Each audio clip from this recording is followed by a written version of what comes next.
Hello. I've been working on a video that reviews a couple of longswords I think are rather nice longswords. I want to make my video shorter, and the subject of longswords necessitates explaining the difference between a longsword and some other types of sword, and I thought I'd address that a little bit in another video. This is about advanced Dungeons and Dragons of the late 80s and some of the misconceptions I had about arms and armour based on Advanced Dungeons and Dragons, and there are lots of other similar things, and of course these days it's computer games that tend to misinform and misdirect. Here goes.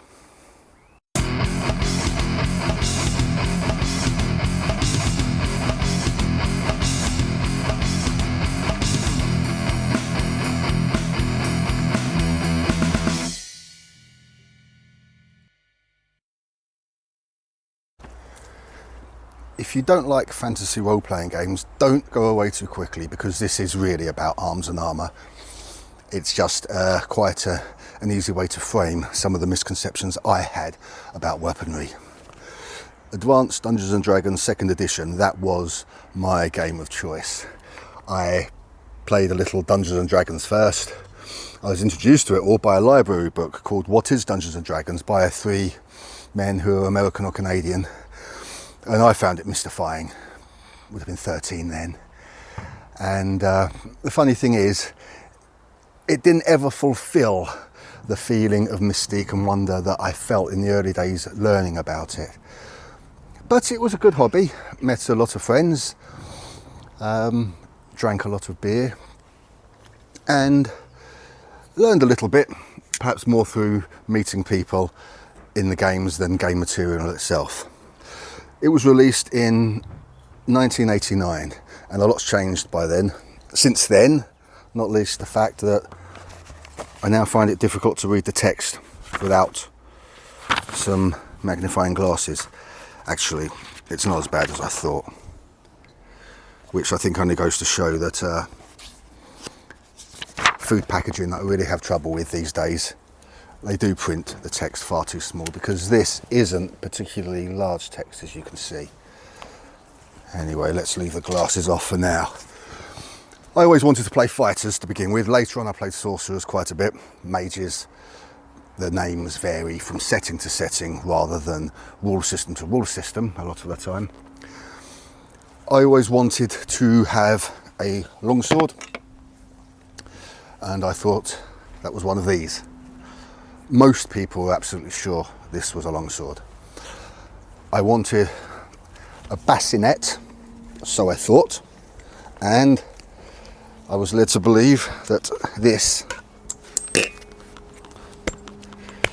is a bassinet, described in some publications of the time as a simple round helmet. This is actually a spangan helm, and it's missing the nasal that they would always have, with the exceptions of this case where it was to be used by an archer and the nasal would get in the way. It's actually a pretty small helmet as they go, but I considered it adequate. The rules did have some alterations depending on whether or not you were using a shield, and I thought it'd be incomplete to not have a shield. And I read in the rules that a buckler was a small shield. We'll look at that in a minute. So I thought this was a buckler, I thought this was a bassinet, and I thought that this was a longsword. Additionally, of course, we wanted our fighters to go off to the dungeon with armour. And unless you had a very generous game master, or you were using a setting with specific requirements, you couldn't begin with chainmail. And your choices would be leather armour or padded armour. Like most people, I'm sure, I ignored padded armour. It sounded very, very silly. I thought it was a ridiculous idea made up for the game. How wrong I was, as we'll find out. Leather armour, you get the prepared boiled armour, I'll pronounce this incorrectly, not very good with French, cuir bouilli perhaps, and that was used more to make cases for things than as a kind of armour, but it made fairly effective armour. The thing is, if you had the means to buy that, it would be quite decorative. You could probably buy chainmail, perhaps even plate armour. So it wasn't really a choice for a beginner, for somebody who didn't have a lot of money to spend. Of course, what equipment you'd have to go to war with depends on who you served, whether you were providing your own equipment or not. It's a very complex subject. A lot of people discuss it in detail. Chainmail wouldn't be available to a beginning adventurer in the fictional setting. What's much laughed at is the idea of studded leather armour, and I think that's correct, because a few studs here and there isn't going to make a lot of difference. I have not seen any good argument for studded leather armour being an authentic kind of armour, yet you can buy today leather gambesons with studs in them, but the stud is aesthetic, it's not a part of the armour. I have a gambeson. It's not the thickest kind you can get. In a slightly aside topic, let's see how difficult it is to put one on. It's really not easy. And when they had the detailed rules in Advanced Dungeons and Dragons AD&D for wearing armour, for putting armour on, and it took multiple turns, they were 10-minute segments of the game, to put it on, like many, I thought that was an exaggeration. These days, of course, you can go to YouTube and you can watch a fully armoured man putting on plate armour, and it takes a lot more than 10 minutes or 20 minutes. I'll put the microphone down.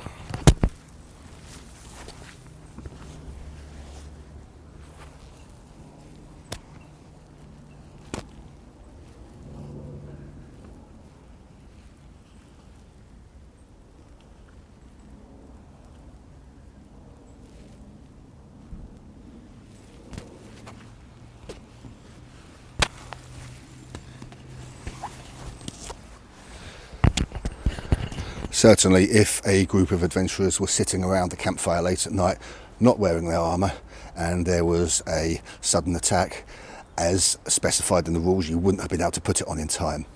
Certainly not, it would take a little while. I originally got the large, and it was nowhere near big enough, just about squeezed into it. I then bypassed the extra large and got the extra large. The night shop were quite helpful in replacing it, no problem there. As I said, I thought that padded armour was fictional, even though I was reading about it in a fictional setting, so of course it was fictional for those purposes. That's because I didn't think it could be very effective. I've not tried anything that's thickened and hardened like Courbelie, probably pronounced incorrectly again. I've worn lots of leather, and even had quite tough leather in wristbands and belts and things like that, and I don't think any of it would be as proof against sharp weapons as this. It's not meant to help you much with stabbing. A slash, well placed, would go through it. Won't do as much damage to you by the time it's penetrated it. So this would help a lot. It would be well worth having if you're in combat and you've got nothing better. The real difficulty is, of course, getting it off. I know that other people make a heavier version, Get Dressed for Battle. Their gambeson is supposed to be a fair bit heavier, but usually you'll be wearing it underneath chainmail or plate armour, so you only want it so thick, I think. And this will do for me. I'm not going down a dungeon or to war anytime soon. I was surprised at how effective it is. So whereas I thought my Dungeons and Dragons, Advanced Dungeons and Dragons fighter would be going off to his first dungeon wearing, just got to try to do something with this, wearing leather armour, he'd probably have had a gambeson like this, and it would have done him some good against perhaps the primitive spears of orcs and goblins. As I already said, I thought that this was a bassinet. I now know it's a Spangenhelm. It's a great word, Spangenhelm. And I now know that this is a bassinet. And it's funny, there was a version of Dungeons and Dragons, I think it may have been the early 70s version, mostly pink box, and that did have somebody with a bassinet on the front of it. Of course, people who watch my videos will have seen this before when I tried putting some swords around my punch bag. It's missing the faceplate now. Something I found out, I haven't worn it often without the faceplate, and I've always found it feels fairly unstable, and I thought the faceplate, taking the faceplate off, would make a lot of difference. It still feels a little bit unstable. Let's see, if you're moving around a lot, it's not going to come off very easily. Not even putting your head down, but it's funny that they don't, although the arming cap has a tie, there's nothing to secure the bassinet itself with. Now you get the coif, which I believe is, I will maybe mix these up, I think the coif is the collar that goes around the neck, and the aventail is the one that goes over the head and neck. Could be I've got them the wrong way around. I've seen it said that you wouldn't have, despite these brass studs coming around here, you wouldn't have mail hanging from this. You'd have it over your head instead and then hanging down under it. So that wouldn't do anything to stabilise it. It would make it a bit thicker. This isn't way too big for me, but it might be just a little bit too big for me. Partly, maybe that's why it moves around a bit too much. But this is what I thought my fighter would have been going to combat with. And I've already mentioned the buckler. Let's have a quick look at the AD&D handbook for this. Shields. A buckler or target is a very small shield that fastens on the forearm. It can be worn by crossmen and archers. Its small size enables it to protect against only one attack, so on. Anyway, a very small shield that fastens on the forearm. It could be argued that this doesn't constitute a very small shield, but it fastens on the forearm. That said, this buckle I couldn't wear it properly. Couldn't get my arm in there with the gambeson on. Would have to cut new holes. So I was sure this was a buckler. It fastens on the forearm. It's pretty small when you're used to seeing knights with kite shields and Roman legionaries with tall shields, tower shields. But as I now know, and there's a fair chance you do if you're watching this, this is a buckler.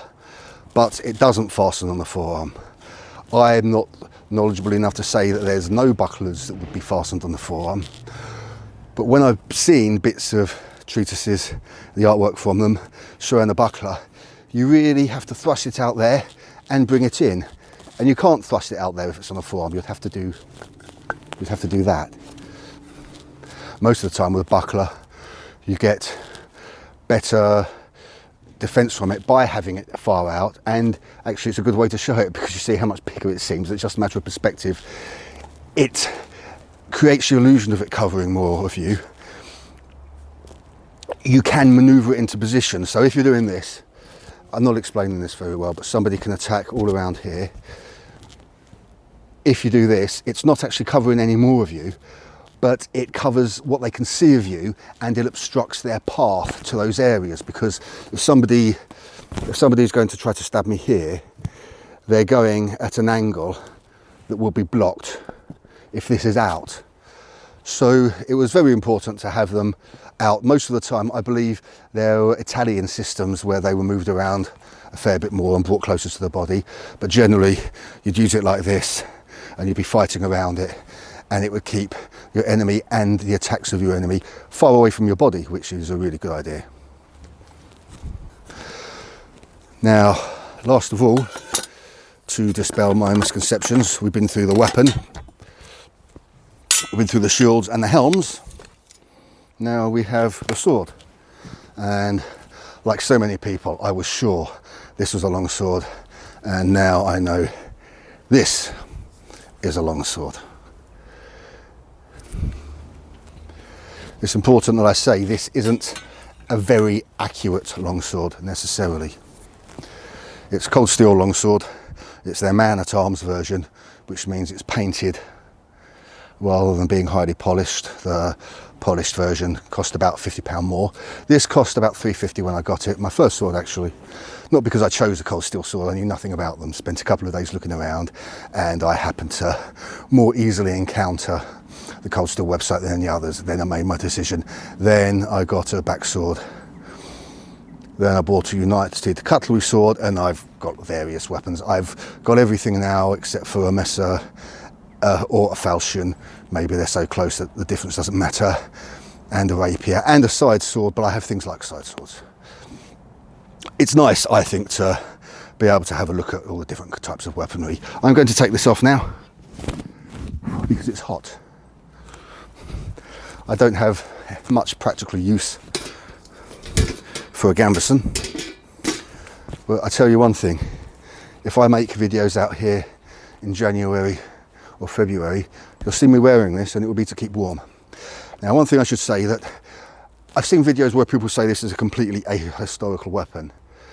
It's not historically accurate at all, but I don't know if I agree with that. The blade's a little bit short, a few inches shorter, a few inches too short, and this is a long hilt.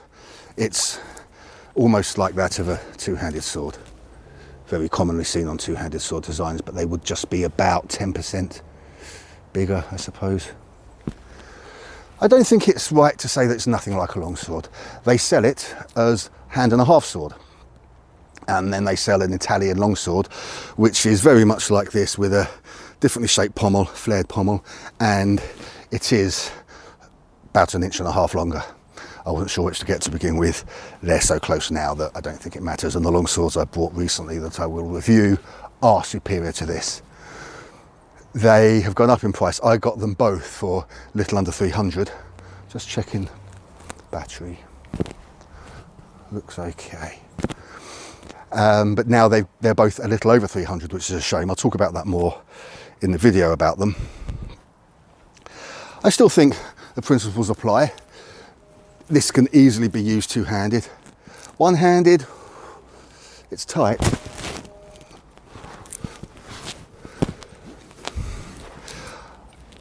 It would hurt if I was going to use it for long. It wouldn't ache as much as the Temple Church sword I reviewed in one of my first videos, or the United Cutlery so-called broadsword, which is really a long sword with a short hilt. But it'd still be heavy for one arm, but you could use it. But if you were an adventurer in a fictional setting and you're going down a dungeon for a long time, and what I thought I wanted to be armed with would have left me with this and this, I think the advantage you gain from having this in your left hand would be overweighed by the disadvantage of only being able to use this with one hand and not two hands. So I don't think it would be a very good choice. And it's absolutely clear why the arming sword is different, weighed very differently. Notice the blade. Actually, the arming sword, just a little bit longer, and that shouldn't be the case, and that does not speak well of cold steel. Partly, of course, it's so unwieldy because of a lack of distal taper. With my naked eye, I'm not sure there's any at all until the last 2 inches. I will get a meter so I can measure that sort of thing in the future. The point is, it's not really a very good representation of a longsword, and when I review the two better weapons, I will also include this a little just to compare them, and I think the difference will be quite stunning. Bit of a sad story attached to this. I mentioned this in a previous video as well. Still sharp in some places, wouldn't run my finger along most of it, but here at the end, that wouldn't cut paper, won't cut anything, and that's my fault.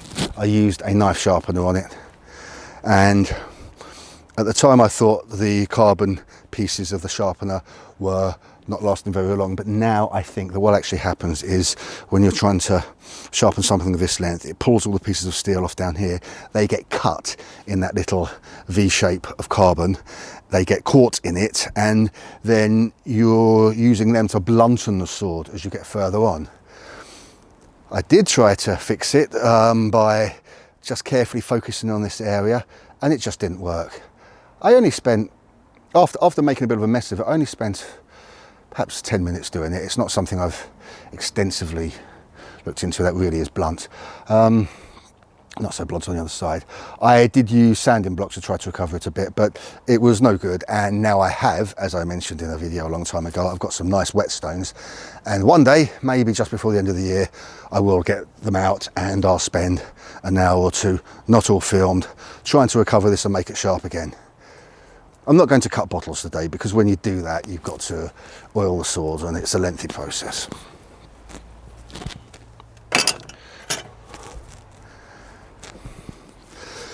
That's a comparison between what I thought I was wearing and what I would be. So the helm was much heavier. I feel a bit like one of those old comedians who did comedy sketches with lots of props here, but I've not placed them out very well. I thought I would be wearing this, and I would have been wearing this. I would have had a much smaller shield than I thought, and a much larger sword, and no leather armour. I bypassed the padded armour and chose leather armour, but actually padded armour would have been far more effective than that. Now here's something to see that might be a little bit painful. It might be the most physically demanding act I've engaged in since I've been making videos. I'm going to try to take this off without somebody helping me.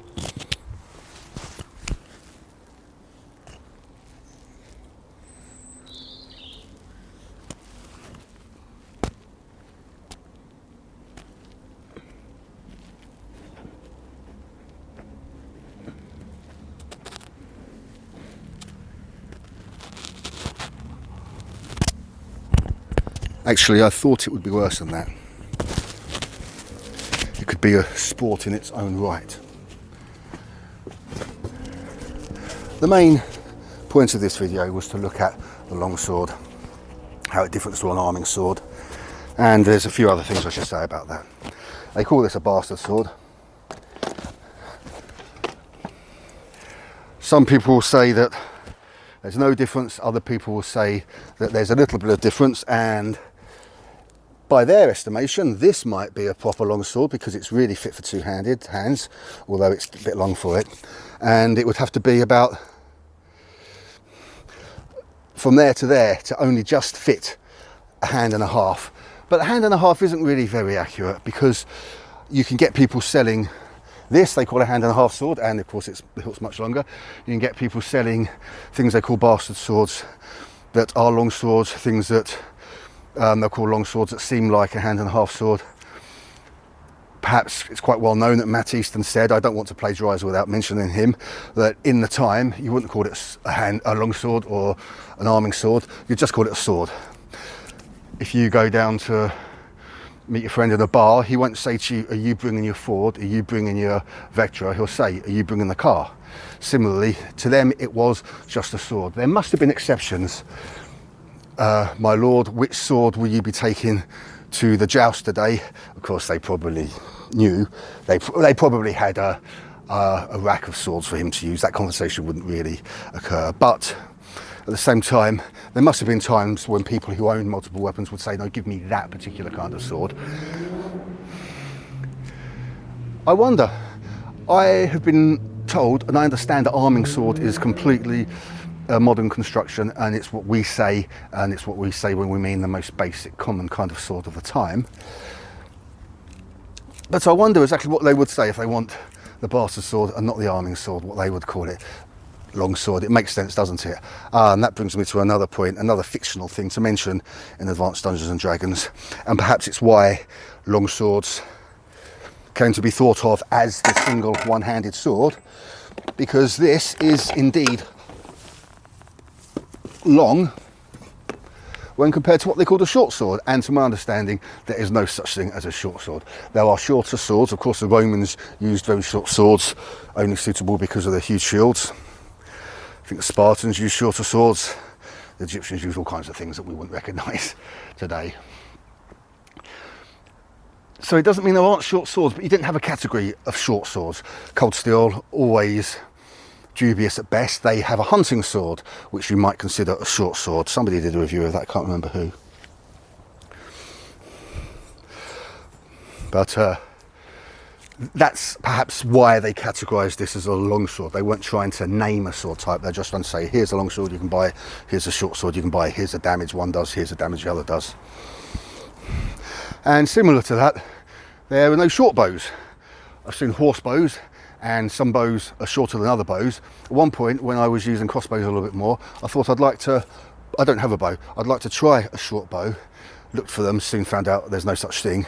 Best you'll do if you want a shorter bow is a horse bow. But I think people would have used bows that weren't necessarily the human height long bow.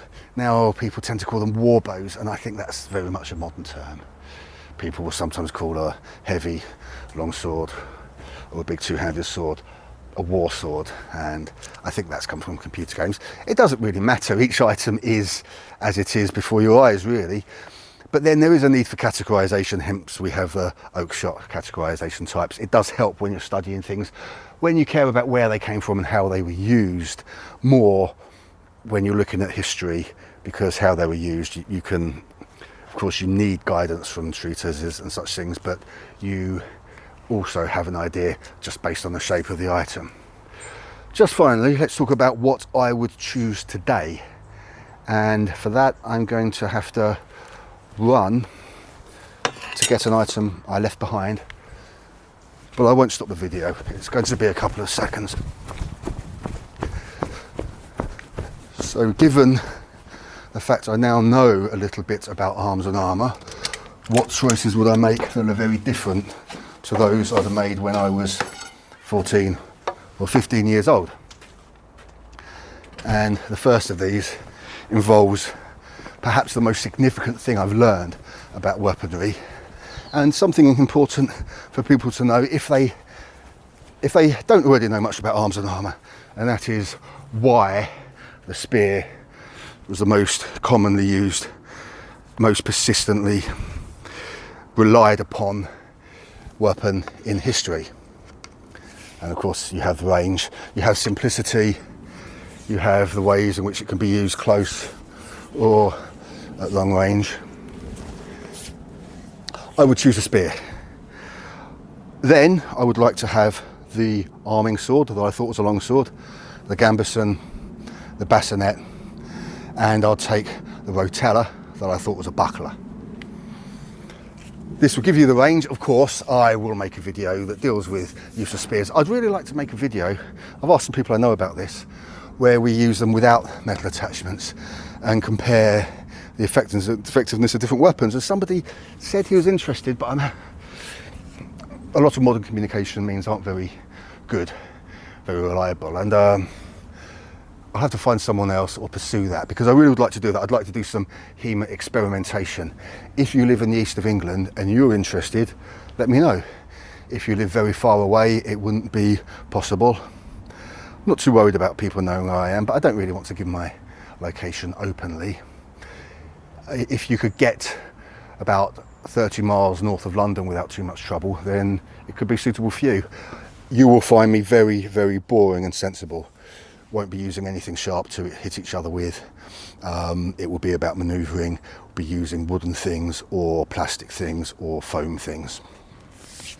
Now, just back to it briefly to finish up. In the dungeon, a lot of people like me thought back then, too big, you won't be able to walk around with that. It depends on what you're looking at. A lot of supplements, I noticed, would have big dungeons with 10-foot tall, 10 foot wide corridors with massive halls, and of course that suits Moria from Tolkien and that kind of idea of the fictional setting. When I thought about dungeons in the early days, I used to think about going down a narrow hole and discovering hidden things there that haven't been seen by human eyes for a long, long time. And I thought about 5-foot, 4-foot corridors. You'd be sneaking your way down there carefully, checking behind you, and it would be perfect. On the contrary to there being not enough room to use it, I would say one of the biggest disadvantages with a spear is where somebody temporarily or partly disarms you, just knocks it out of the way and it gets in close.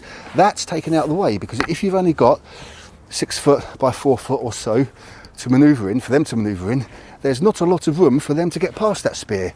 So you probably would have quite an advantage, far more so on the battlefield. On the battlefield, this gets into a completely different area. This is, of course, a light-hearted video. On the battlefield, the greatest advantages of a spear or pike, or most, if not all, pole arms, is that you were in formation and there was somebody by your side to make sure somebody couldn't outflank you too easily, and there was probably somebody behind you. So if somebody manages to break through the lines, there's a good chance of somebody behind you ready to stab them, hopefully rather carefully. You'd even be arranged sometimes so you have people with a weapon low and people just a little bit behind them with a weapon high, so you're defending from a number of different angles. And it just goes to show how so much of what's done with specific weapons depends on what the person next to you is doing, who else you're working with, what your formations are and what your tactics are, and that all goes out the window in the dungeon when there's a few people going down and fighting with things, and they'll usually be equipped differently. So for that reason, a lot of what we think is very important about polearms wouldn't apply in a dungeon. But still, I think it would be rather good to have. This is getting long now, and I think the camera's running out of power, so I'm going to round it up quickly. A few other things I'd like to talk about. For example, the AD&D 2nd edition Player's Handbook, it listed almost every kind of polearm you can imagine. Wasn't accurate with all of them. Same with armour, it talked about brigandine, it talked about lots of things in a lot of detail, so they researched it, they cared about it. Also, talked about setting spears, which is only going to be very effective against a charge, and again, where people are in ranks, because if you have your spear set and they can manoeuvre easily on the way in, then they could probably have a chance to come around you, not so in tight formations. And I think in AD&D that perhaps was inherited from the chainmail tabletop combat rules, and it didn't have much of a place in a dungeon. Even the average orc isn't going to run headlong into a spike, I don't think. But who knows? That's it then. I just wanted to talk about longswords, bastard swords, differences, which are very few, if any at all, and it always depends on who's using the word and when they're using the word. And I just wanted to really discuss some of my misconceptions based on role-playing games and how I've come to a better understanding. That's it then. Thanks for watching. Longsword video coming quite soon, which I'll try to make fairly high quality. I'm also making one more video about pushing punches in combat sports. It's because the last one I made is pretty bad. Now, a lot of people don't like what I'm saying about pushing punches. I am not changing any of my views in the slightest. Some people were quite rude in comments, some people were informative and helpful. Stand by everything I've said. I didn't say it very well. Started the video in one location, ended up having to move to another, got really out of breath from moving my old heavy bag, which does weigh about 70 kilos. I'm going to get some scales soon and weigh that in some other bags.